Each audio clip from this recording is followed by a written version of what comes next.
Hey everyone, and welcome back. My name is Megan with The Wandering Goose, and we're going to do another tutorial for this month's insert for our birdhouse and sandwich board subscription boxes.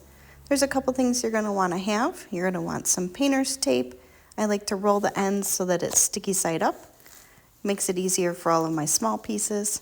You're going to want a sponge, a couple brushes, a water cup, a paint palette or a paper plate, a pair of scissors, a paper towel, and if you want to do any of the accent lines at the end, you're going to want a white paint pen, and then you're going to need the paints that came with your kit. The first thing we're going to do is we're going to separate out all of our pieces by color.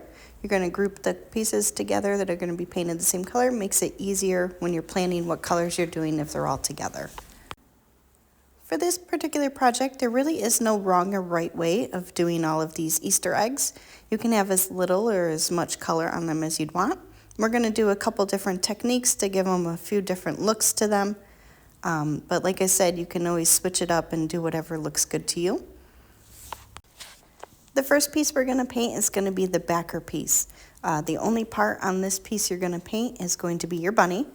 I wanted to do a gray bunny for mine, but you also have white with your kit, so if you wanted a white bunny, you could always do that as well. For this part, you can either use a paintbrush or a sponge. And you're just going to dab all your paint right on the bunny portion and do a second coat if needed as well.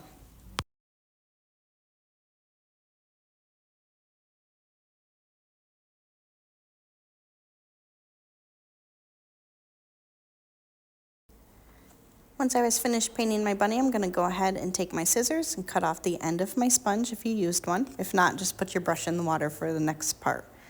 Next color I'm going to use is going to be the green.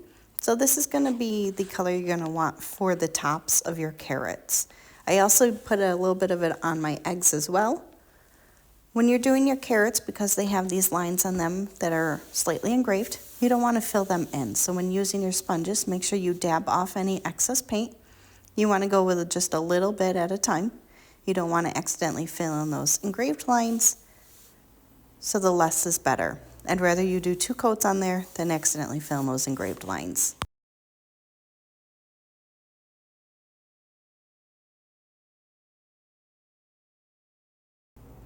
Now for the eggs, we're going to do a couple different techniques. For this particular one, I'm using the same green on my sponge.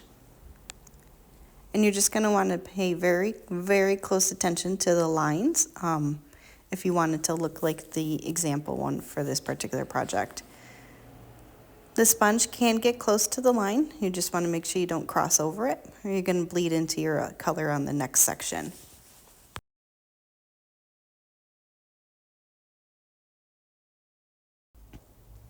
Next, I used a small paintbrush with just a tiny, tiny bit of water, and I'm going to dab off most of the water. For this next part, because it's in the middle of an egg, I found it was easier to do it with a paintbrush rather than the sponge. So I'm just going to, with a very, very light hand, because we don't want to fill in those engraved lines, just very lightly paint on top of the wood with my paintbrush, being very careful of those lines so I'm not crossing over into the next section and I'm not filling in any of the engraved lines.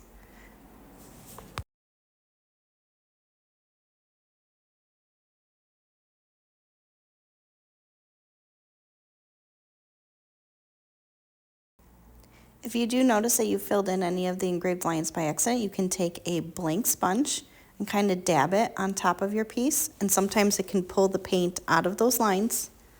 And then you're going to go back and just kind of gently repaint over top of anything that got pulled up by the sponge without filling in those lines again.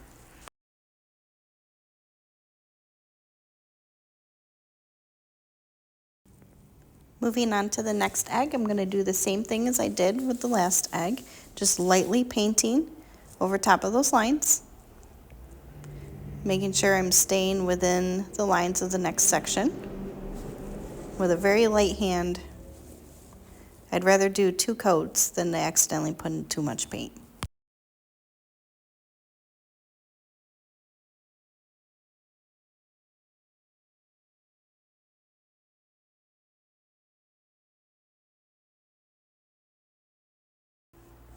This next part is going to need a little bit of the white, and it is completely optional.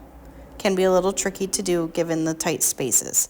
So what I did is I put green on half of my sponge, white on the other half, and this is going to be our split sponge technique. So I'm going to dab off into the middle of my paint palette, blending those two colors together, and I'm actually taking my white down into the green a little bit so it's not quite so bright white. And I'm just going to dab on top of my egg here, creating some highlights on the top, being very, very careful with my sponge to not cross into the next section. You don't want to mess up your nice lines. Just adding some highlighting. Now you can see the egg that I did previously, I had more highlighting on it. So you can put on as much or as little highlighting as you want. Now I'm moving on and doing the tops of my leaves for my carrot tops, just adding a little bit of highlighting to them.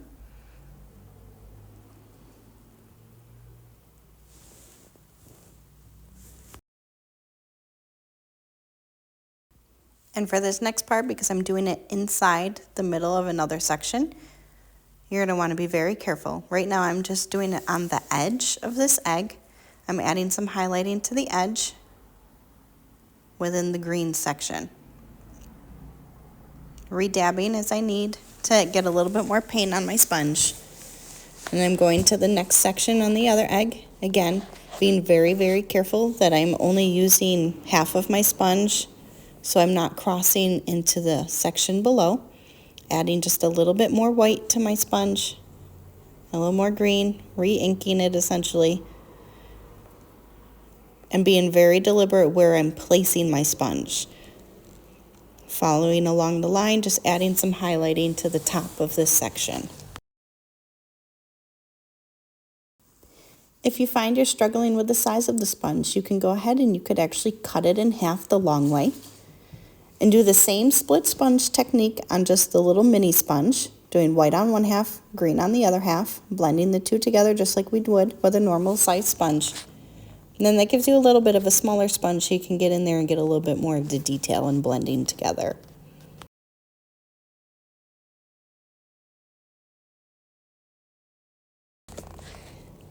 My white is a little more harsh than I want it to be, so I'm going to dip my clean brush into some water, just a tiny bit of water. You don't want to sop up your piece, but you can use the brush and kind of reactivate some of that paint and blend the colors back together again.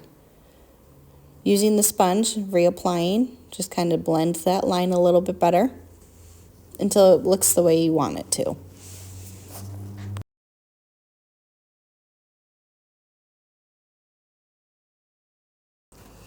Next color we're going to use is going to be the orange for the carrots and then part of the eggs themselves too.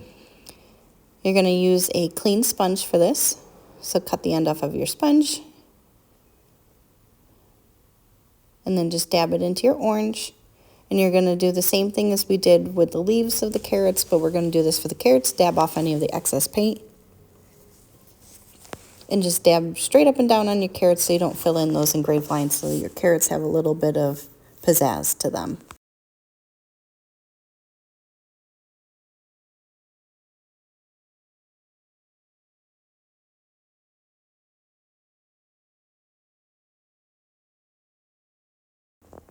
Here I'm looking for a small brush that I'm going to actually dip in my paint, and I'm going to twirl the end of it on the side of my paint well. And as you can see, those bristles are not sticking together like I'd like them to be, into a nice firm point. So I'm going to grab a different paintbrush, the one that's not so well loved and used. Do the same thing. So you're going to much better bristles on that. So you're going to roll your bristles in the paint so they come to a little bit of a point, and it's going to make it a little bit easier to control where you're putting this paint. For this particular project on this section, it has a lot of curves to the lines instead of just a straight line. So I just want to follow those curves, the loops. I'm only going to paint the bottom half. And I'm going to be very careful not to fill in those engraved lines so that we still have the drawing on there of these loops. Just following the loops very slowly, having a nice steady hand. And then we're going to be rotating our piece as needed, depending on how you need to for painting your straight lines.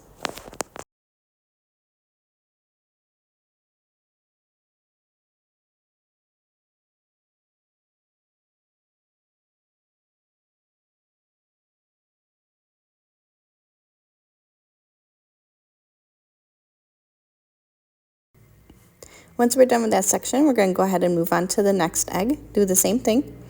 You're going to just paint very, very carefully, staying within the lines, having a nice steady hand, and not using too much paint on your brush so that you fill in the engraved lines.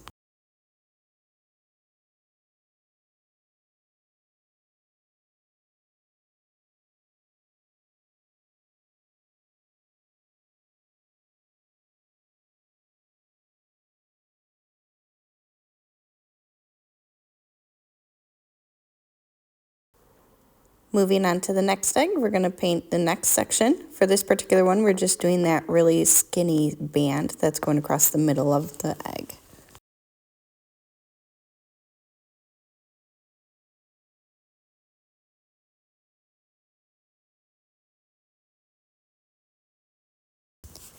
Once you finish painting all of your orange sections, to get that paler orange of my example piece that I've already painted, we're just going to mix some white in with our orange.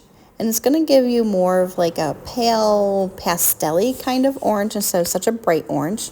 And that's what I'm going to use to paint the other orange sections with. It's going to be a custom mix color, so you're going to want to make sure you try to mix as much as you think you're going to need in the first batch so that you don't get two different kind of colors as you're going along if you need to if you run out and you need to mix some more. Just mixing some white in with our orange, and we're going to paint the next section right above those loops on this particular egg.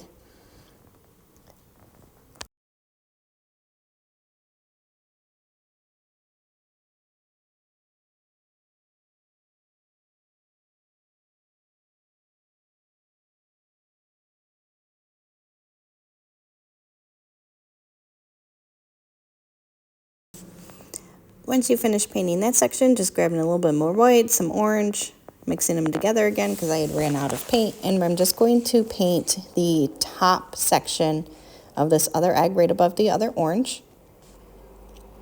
Just steady hand, staying within the lines. Now that I have all of my orange sections painted, I'm going to grab that original orange sponge.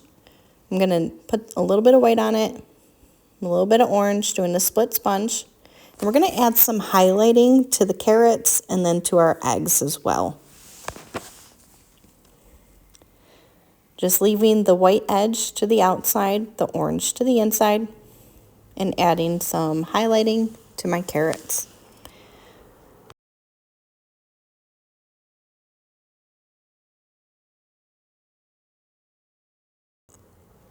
Next color I'm moving on to is going to be the pink. And I'm actually going to mix the pink into what I have left of some white. So I wanted to make more of a medium shade of pink, not quite such a dark pink. So in order to do that, you mix it with a little bit of white. And I had added in too much of the dark pinks, and I got to add a little bit more white to still tone that color down. This particular color is going to come down to personal preference and how dark you want it. If you wanted to leave it the original pink, you're more than welcome to do that. I like to tone mine down a little bit, make it more of a medium pink instead of such a dark pink. For this particular project, I am actually going to still use my original orange sponge. I did not cut the end off of it. And I'm going to add the pink to the top half where the white would have been on our sponge, and then leave the bottom half the original orange. So what that's going to do is create a nice seamless blend between the pink and the orange. And it'll actually make it be almost kind of like a corally color instead of orange, where the pink and the orange combined, they make like a nice pretty coral color. And I'm just adding it to the bottom half of this egg, being careful that my sponge doesn't cross the line and go into the next section. So I have pink on top there, and it's going to be just a smidge bit of the little orange, blending the two colors together on my sponge, and just putting a little bit of like a corally orange on the bottom half.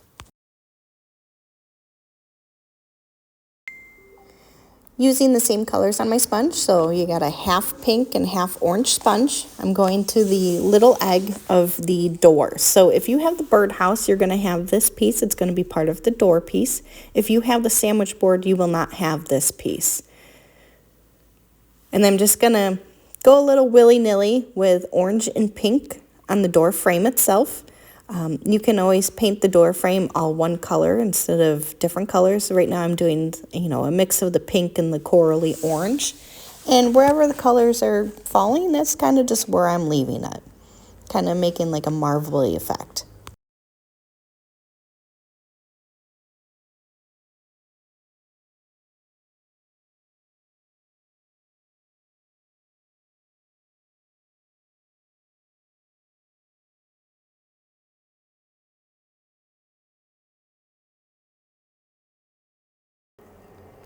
Using the same pink and orange sponge still. We got half of it with the pink, half of it the orange. I added a little bit more pink to the orange to get that coral color back again. Split sponge, making sure it's nice and full. And we're going to go ahead and add it to the bottom of the next egg as well. You can always switch the sponge if you wanted to and put the orange towards the top and have the pink on the bottom, or you can go pink on the bottom and orange on, or pink on the top and orange on the bottom, whichever way you want to do it. Just kind of going over top of the egg again, making sure it looks the way I want it to. With the egg, I did orange in the middle. So what I did was I put orange and pink towards the bottom, and then I swapped it around and I have pink towards the top so that the orange stayed in the center.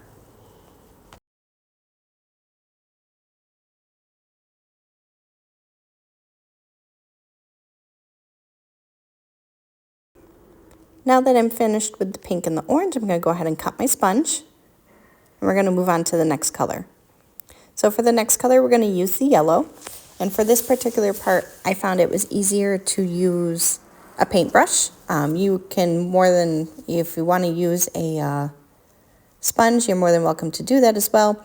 So I'm going back to my original brush that I used that I could round to a point, making sure I have all the excess water off of it.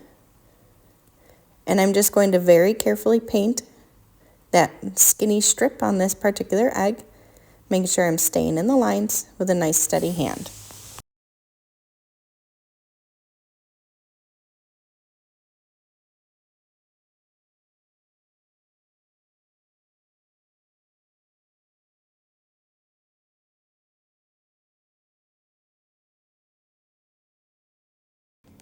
Once I finish with that stripe, I'm going to head and move on to the next stripe on the other egg. Same thing, steady hand, nice smooth lines.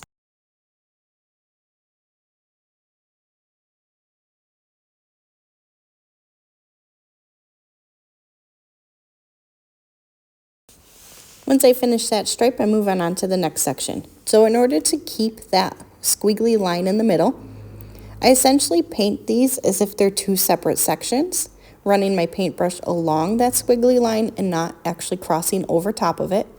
I don't want to accidentally fill the line in with some paint. In this video, you're going to see I'm going to dip into the water with just the very, very tip of my paintbrush every once in a while, because this is a bigger section to paint. Sometimes the paint can get a little thick for spreading. So by adding just a tiny bit of water, you thin out the paint a little bit, which might make it a little bit easier to paint this bigger section.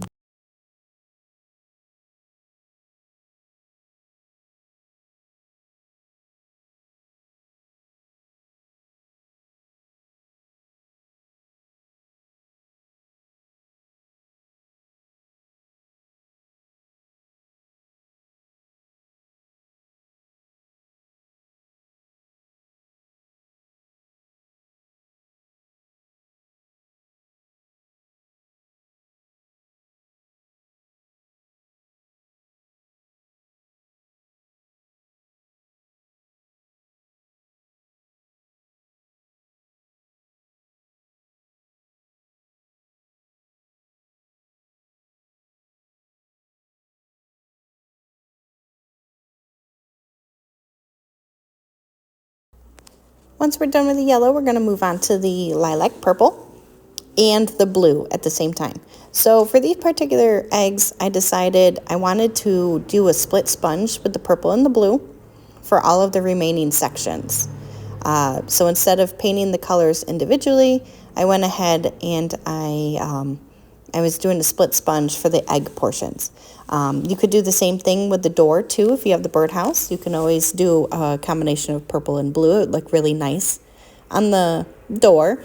But for this particular one, I just did a sponge with just blue on it and put a whole bunch of blue all over this door.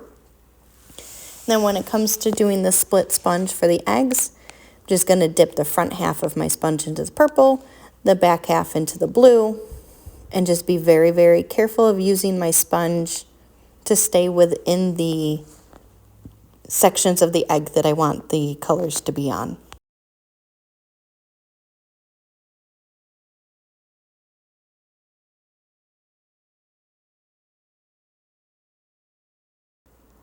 Because this section is skinnier, you could always do one of the smaller sponges like we did with the green and the white on a different section and do the half purple and half blue. But in this particular instance, what I'm doing is I'm kind of doing more of a tilted sponge. So I'm tilting so that the front half is the purple and then the back half is the blue. So when I did the purple, I made sure only the purple was touching the piece of wood. And then I flipped my piece around, flipped my sponge so that only the blue is touching the wood. And I'm going very gently along these lines, making sure I'm not crossing over them. If you do cross over them a little bit, that's okay. You can go back with a paintbrush later and do some touch-up paint if you needed.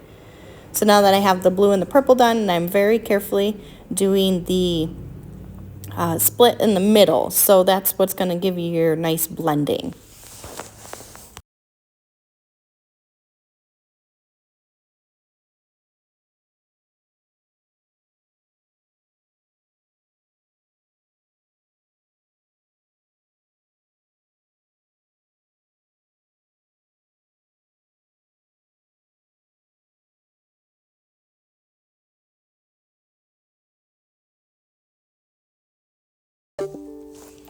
Because I did slightly go into the yellow with this particular one, I just grabbed a tiny bit of yellow. I'm just doing a little bit of touch-up paint. Once the paint's dry, you can always do a little bit of touch-ups wherever needed.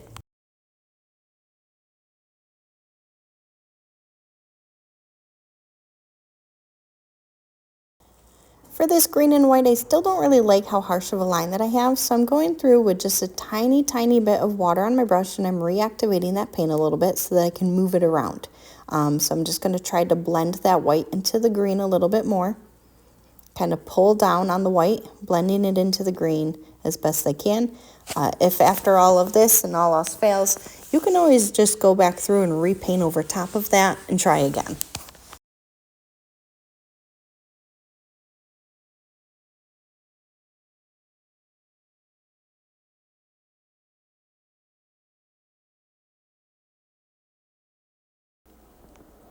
And then here I'm going to just cut off the end of a sponge. I'm actually just going to use the small sponge for this particular part of the project.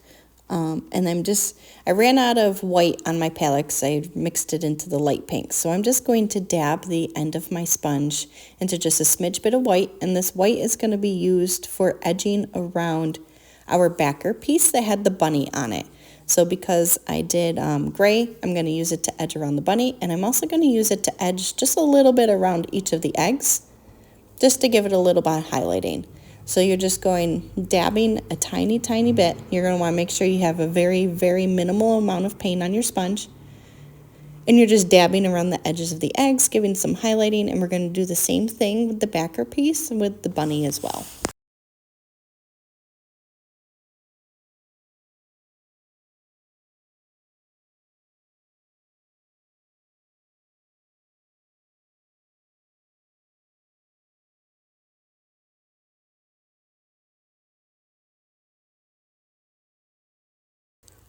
I did things a little bit out of order, so here I am forgetting about the bunny, and I'm going to move on and start doing my accent lines, but you can do the bunny right now. I forgot about it, so you'll see later in the video I'm going to go back and do the bunny, but here is now when you could be doing the bunny if you remembered to do it. Once you finish edging all of your pieces, if you have the white paint pen, now is when you're going to want to do your accent lines before everything gets assembled. As long as all of your paint pieces are dry, you're going to go ahead and shake up your paint pen, make sure it's nice and inked, and just do a nice steady hand and adding some accent lines to your pieces. Where you add the accent lines are 100% up to you, wherever you'd like to do it. I do a mixture of some lines, a couple dots here and there, just adding a little bit so that your pieces aren't quite so two-dimensional.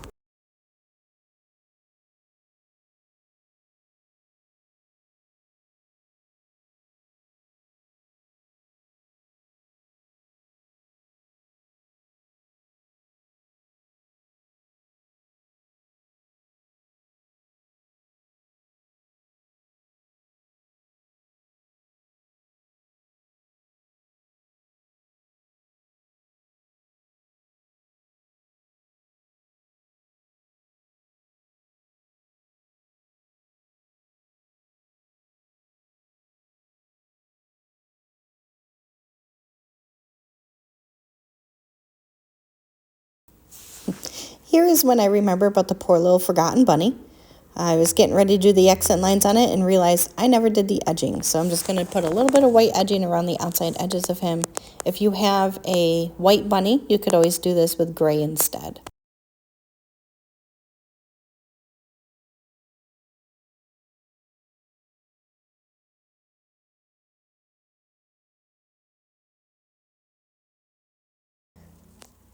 Once all of your pieces are finished with any of the edging or highlighting, accent lines, whatever you want to call it, I went ahead and I was dry stacking the stuff. So I was putting everything together, making sure everything is where it's supposed to be. The carrots do have a very specific home. They are not interchangeable. The same with the carrot tops. So make sure all of your pieces line up correctly before you start getting out your glue. I'd hate for them to be glued in the wrong spot.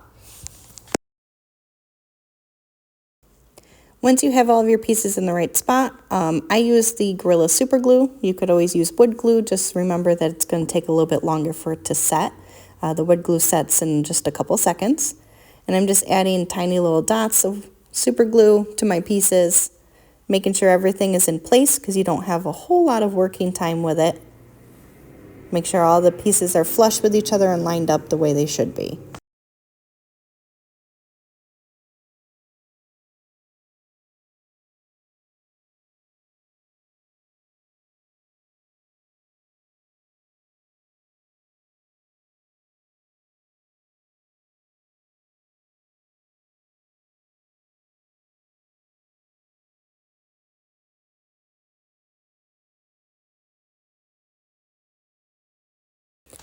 As I'm getting ready to show you my pieces, I actually noticed that I forgot to do the accent lines on this last egg.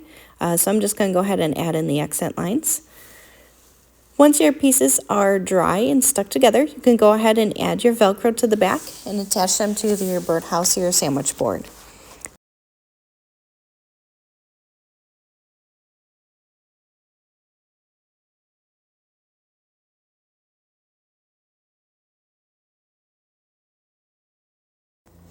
Thank you so much for joining me for another tutorial. I can't wait till you see next month's project. You can always subscribe to this YouTube channel to get notifications when the next video is added, and be sure to follow us on Facebook and Instagram and shop online at thewanderinggooseofholland.com. Thanks. See you next month.